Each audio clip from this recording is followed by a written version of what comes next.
Okay, hi guys, welcome to nutrition. And tonight we're going into unit 4, and this chapter is on nutrition and how it relates to liver disease. So let me share my screen and let's get rolling. There we go. I'll make that a little bit bigger. All right, nutrition and liver disease. What are we going to talk about today? So we're going to identify causes of fatty liver disease and hepatitis. And we're going to talk about what kind of medical care and nutritional care is helpful for these conditions. We'll talk about the causes and consequences of cirrhosis of the liver and its treatments and nutrition therapies. And then health concerns for patients who undergo a liver transplant. Fun fact, liver is the one organ in your body that can regenerate itself. So if you need a liver transplant, you don't need a whole liver from someone. You could just have a piece of their liver. Isn't that interesting? That's the only organ. If you need a lung, you need a lung, or a heart, you need a heart. Liver's different. We're going to talk about alcohol and how it's metabolized and what the risks and benefits are, which I don't know of any benefits of alcohol except it's fun. But other than that, I don't know of any health benefits to alcohol. So what is the liver? Anybody know where your liver is? Right here, right upper quadrant, right under your last rib. That's your liver, okay? It is the most active organ in the body. The liver does a lot, okay? Here, they're only talking about a few things, but I'll tell you right now that the liver is responsible for synthesizing proteins, amino acids. It's responsible for storing sugar, like glucagon. It is responsible for storing fat-soluble vitamins, like A, D, E, and K. It's responsible for the things that contribute to the clotting processes in the body, like prothrombin and fibrinogen, right? So it's very important. It makes bile, and you need bile to break down fat and metabolize fatty foods. It also is where alcohol, drugs, they go to get metabolized and excreted. So when you take any medications, even prescription meds, over-the-counter meds, all medications have got to get metabolized in either the kidneys or the liver. And the liver is the big one. I'll give you an example. Tylenol, good old, just plain old Tylenol over the counter. You think it's a pretty harmless drug? You'd be wrong. Tylenol, if it were introduced today, you would need a script for Tylenol because Tylenol has the capacity to cause hepatotoxicity. So it can destroy your liver if you take too much of it. True story. Maximum is 3,000 milligrams in a 24-hour period. And if you drink or have any liver problems, you should probably use an NSAID like ibuprofen and stay away from Tylenol. Fun fact. Free advice. How about that? So if you have a problem with your liver, you have big problems because it can really affect your health, all the way around because of all the things that it does. Liver disease, there's some that are kind of mild and reversible, but there are others that are just chronic and progressive and degenerative. And a lot of times with liver disease, people don't know they have it. And so, it's not diagnosed early enough, and it usually will go unnoticed for a while, which is very dangerous. So people have heard the term fatty liver. Oh, he's got a fatty liver. What does that mean? It means that there's an imbalance in the amount of fat that's produced in the liver or the amount of fat that is exported to the blood, and it's in the terms of very low density lipoprotein. So we all have cholesterol in our blood, and there are 3 types of cholesterol. There's HDL, high density lipoprotein, that's the good cholesterol. H means healthy. Low density lipoprotein, that's the bad cholesterol. And then very low density, that's the really bad cholesterol. So that's the one that's just like when you cook bacon in a pan and then you just let the pan sit there and cool off and the grease gets hard. It's that kind of stuff in your arteries, right? Okay, that makes it real, right? And people that drink too much or do a lot of drugs, it can have almost the same effect on destroying liver tissue. And if liver tissue gets destroyed and gets replaced with fat accumulations, which is what happens, then you're going to have liver disease. Insulin resistance is a risk factor. What does that mean? So when people don't eat right, and this is where nutrition is so important, okay? You have a pancreas and your pancreas makes insulin. And the insulin's job is to go into your blood and take the sugar out of your blood and feed it to your cells. But for people that don't exercise at all and eat large amounts of sugary foods, right? They drink a lot of soda, eat a lot of, white sugar, the bad stuff. What will happen is eventually your cells in your body will become resistant to the insulin. And what will happen is, number one, you'll become a diabetic, which is not any fun. And number two, it's going to have an impact on your whole body, including your liver, right? And it's usually associated with a sedentary lifestyle, poor dietary intake, lots of sugars, and, obesity. Fatty liver is usually asymptomatic. It can be harmless, right? Some people have it genetically, so they're born with it, but it can progress to cirrhosis. And cirrhosis is technically hardening of liver tissue. It's like scar tissue that builds up in the liver, and the liver will actually get hard. Yep. Controlling your weight, watching your diet, controlling your blood sugars. Lifestyle modifications are always the first step, right? Hepatitis. The word hepatitis just means inflammation of the liver. But then there are viral hepatitises. I say hepatitis, right? Like hepatitis A, hepatitis B, hepatitis C. There's also a D, there's also an E, and now they've come up with an F, right? So there are strains of viruses that attack the liver specifically. Hepatitis B is the bad guy, right? We put that right up there with HIV because that is one that can kill you, right? Hepatitis A is oral fecal transmission. So in other words, you go to a restaurant and the guy cooking your food didn't wash his hands after he used the restroom. Right? Yeah. And believe it or not, toddlers, a lot of toddlers have and have had hepatitis A and there's no symptoms. So you wouldn't even have known it, because what do little kids do? In the mouth, right? Always. And so, they have it. We don't even know it. It resolves it on its own. Most viruses are what we call self-limiting. You know how you have a cold and they say, oh, it's going to run its course. That means it's self-limiting. So in other words, a virus will go through the motions, run its course in your body, and then die away. Right? All viruses do that, even COVID. And then hepatitis C is blood and body fluid. So if you are, sharing needles, if you're an IV drug user, sexual transmission also for hepatitis C, as well as hepatitis B. And like I said, B is the bad one. There's a table here that goes through, how they're transmitted. So we already talked about that. Hepatitis, the effects depend on what's causing the hepatitis. And here we're talking about an inflamed liver. The patient can have one of the telltale signs, which is jaundice. So another job of the liver is when your hemoglobin, your red blood cells that carry oxygen, they live about 120 days in the body. When it's time for them to die, they go to the liver, and the liver is like the crematorium of your red blood cells.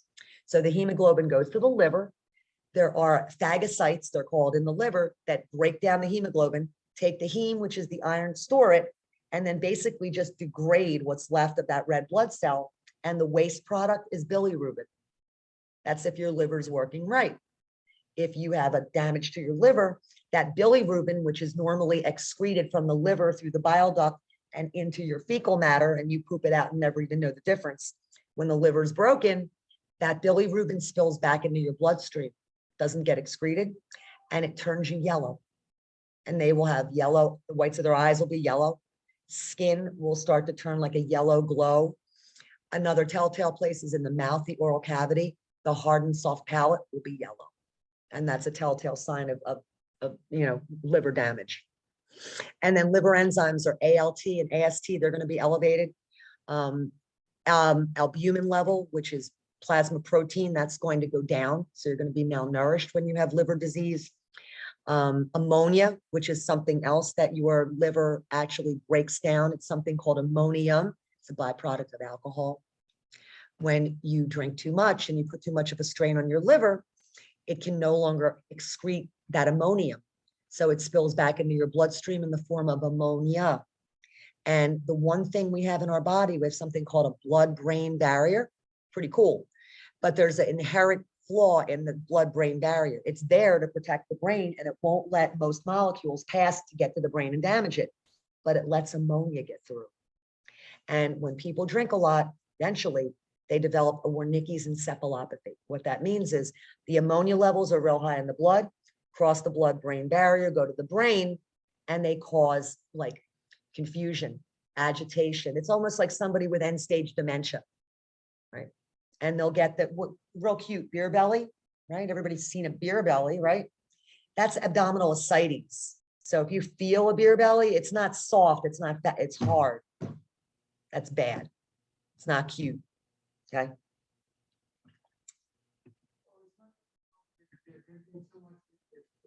No, no. It's because their liver saying, stop, help us, stop. You're killing me. All right. So what do we do for these different types of hepatitis? If it's a viral hepatitis, A, resolves on its own. B, we can treat it, antivirals, but the prognosis isn't always great. C, we have lots of medications now to treat hepatitis C. And if it's non-viral, like it's because of drinking or illegal drug use or whatever, we can treat it with sometimes anti-inflammatory drugs like steroids and those kinds of things. It depends on how much damage there is. And again, like I said, with nutrition, so people with liver disease are going to be malnourished. They need a lot of protein, small frequent meals, which I tell everybody to eat small frequent meals. It's just the key to life.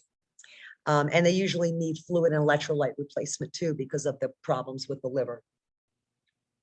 Cirrhosis, that is the late stage of chronic liver disease. And it's basically the liver is now so damaged that it's just scar tissue and it gets small and it fails.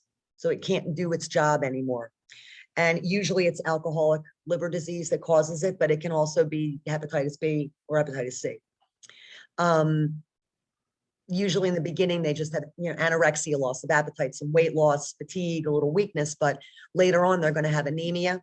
They're going to have bleeding issues where if they get cut, they're just going to bleed and bleed, bleed, bleed, and bleed. Increased susceptibility to infection, brain function, because then it leads to that encephalopathy, like I talked about before, which is ugly, by the way.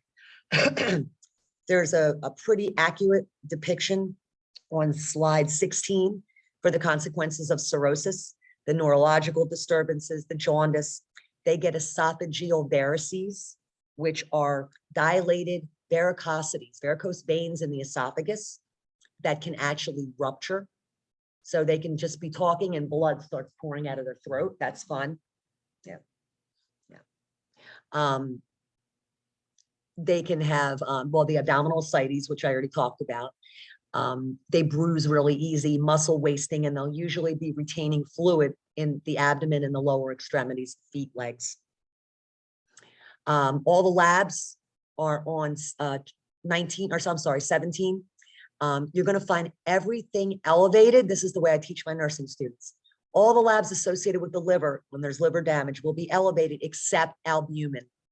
That's the one that will be low because that's a plasma protein and you're going to be malnourished. So your protein levels are going to be low. Makes sense, right? And then, so another consequence of cirrhosis is something called portal hypertension.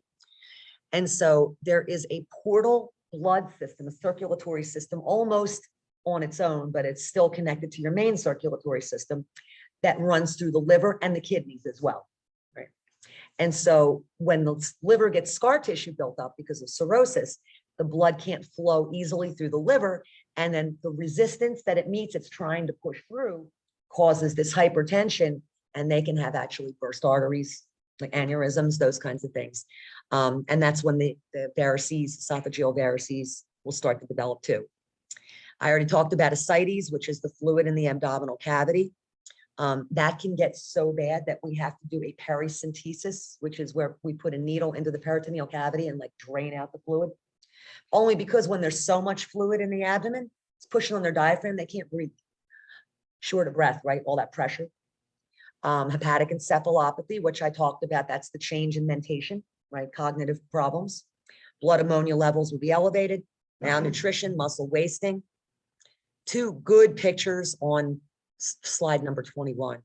One of them is from the perspective of a doctor doing an EGD. So they're going down, looking at the patient's esophagus with a scope, and you can see the dilated blood vessels. They're ready to burst, esophageal varices. And the other picture is a real bad case of abdominal ascites, and it's pretty bad. He looks like he's 9 months pregnant. What do we do to treat cirrhosis? Well, hopefully they stop drinking. Sadly, though, they usually don't. You know, there are some medications we can give as far as the inflammation, like I said, steroids, those kinds of things. With hepatic encephalopathy, there's a drug called lactulose that we can give via enema, and that's fun. But what it does is that it's an osmotic, and it hangs on to the ammonia in your blood, pulls it through the intestinal wall, and you poop it out. And so we can bring ammonia levels back down. But then the patient leaves the ER, they go home, they drink again, and at one point they're going to come back and the lactulose just won't work anymore. And then the brain damage is permanent. So, which is very sad. Treatment of cirrhosis as far as, you know, nutritionally, and what the kinds of causes of malnutrition are. You know, they don't eat, and people that drink also will usually not eat. They will drink their lunch or drink their dinner, you know what I mean? So they always have issues with, you know, malnutrition. The therapy is avoid substances that will cause further liver damage. So this patient, you would never give them Tylenol, right? Stay away from that. If they do have esophageal varices, they should be on a pureed or soft diet. Not that, you know, they eat something like Doritos and it can blow one of the varices in the esophagus. Small frequent meals. If they're retaining fluid, which they usually are, abdominal ascites and peripheral edema, stay away from sodium. Salt's the devil. And nutritional supplementation, you know, and they're gonna not have fat soluble vitamins like A, D, E, and K. Just a million problems. Small frequent meals, which I already talked about. And then we're going to talk about liver transplantation. So if somebody has liver failure, that's either because of something acute or something chronic. Sometimes the only thing we can do, the choices we have, are either a transplant if they're a candidate, or hospice, because those are your choices. If they are a transplant candidate, or they have somebody that's a donor that is a match, which would be very lucky, right? We have to get their malnutrition status changed before surgery, right? We have to try to get as much into them as we can, because if we correct the malnutrition a little bit, try to get them either with TPN or enteral feedings, once we do transplant that new piece of liver into them, it's got a better chance of regeneration and solving all those problems at a speedier recovery. The big thing with transplants is host versus graft syndrome, which is organ rejection. Even if the person is an exact match, which they have to be for you to get an organ from someone, heart or liver, whatever, you will still have to be on immunosuppressive drugs the rest of your life, because there's always the chance that your body will see that new organ, in this case, the liver, as an intruder, and your white blood cells will attack it and kill it. And you don't want that to happen, because you just got it. You want to keep it. So we're going to keep these people on immunosuppressive drugs for the rest of their lives. There are lots of side effects, because now they're going to be at huge risk for infection, because we've basically shut down your white blood cells, right? So they can't attack your liver, but they can't defend you from diseases either, right? So the big thing post-transplant is to make sure that they are kept safe, neutropenic precautions, so that they're not, you know, around sick people. They don't go into crowded places. You know, they should be wearing masks continually, regardless, you know, to protect themselves. They give you dietary guidelines here for alcohol. I would respectfully disagree. They say, you know, 1 to 2 drinks, 1 for women, 2 for men a day. That is too much. If you're drinking 1 to 2 drinks every day, it's not good for you. I don't care what the book says. It's not. And there's a lot of very contradictory research out there about this too. Red wine is good for you. Wait, no, it's not. The bottom line is there's more research indicating dementia, forms of dementia, and cognitive changes later on in life related to people who drank regularly in the earlier years. So personally, save it for like a holiday. You know what I'm saying? All right. And of course, if you're pregnant, please, or breastfeeding, you know, you shouldn't be drinking. You shouldn't be driving because that's dangerous. And you should not be taking medications like opioids, especially benzos, those kinds of meds, because they interact. It's called a synergistic effect. And what I tell people is 1 + 1 normally equals 2, right? If you take an opioid and you drink, 1 + 1 = 5. Follow what I'm saying? So the effect of them together, they actually make each other more potent, right? So you can really get messed up. Let's see. Alcohol, stay away from alcohol. It's metabolized in the liver, and the liver will prioritize alcohol excretion over and above everything else. So if you're drinking and eating, the liver puts the alcohol first. It's going to metabolize the alcohol first. And if there's any energy left, it'll do anything else. And alcohol, even though we think it's a stimulant, because, you know, you see people doing shots, woo, right? It's a central nervous system depressant. And so, you know, it slows your reaction time, so on and so forth. You do get sedated. You know, the first 2 shots, everything's a good time, but by the 3rd or 4th shot, you're like, slurring your words and you can't stand up straight. So it says here, alcohol relieves anxiety. I, again, respectfully disagree with the textbook. Alcohol does not relieve anxiety. It makes you forget your problems for a minute, but they're there when you're not drunk anymore. So, and then of course, if you have extremely high levels in your blood, it can lead to actually coma, respiratory depression, and death, just like people that take opioids. It will have the same end effect, respiratory depression and coma and death. Let's see. And yeah, so this is basically saying the same thing. Malabsorption happens because of the other thing that drinking does is it will erode the esophageal lining, right? Especially if you're drinking hard liquor, but even beer or wine will do that over time because of the alcohol content. And so because of damage to the GI tract, then that's another issue that still includes malabsorption, right? But for a different reason. A chart again on the last slide, 33, that shows all the different effects on the different body systems of alcohol and how it detrimentally affects your health, the brain and central nervous system, your GI tract, your liver, your pancreas, cardiovascular system. People don't always associate the heart with, you know, drinking, but yes, it can adversely affect that too. Blood pressure goes up.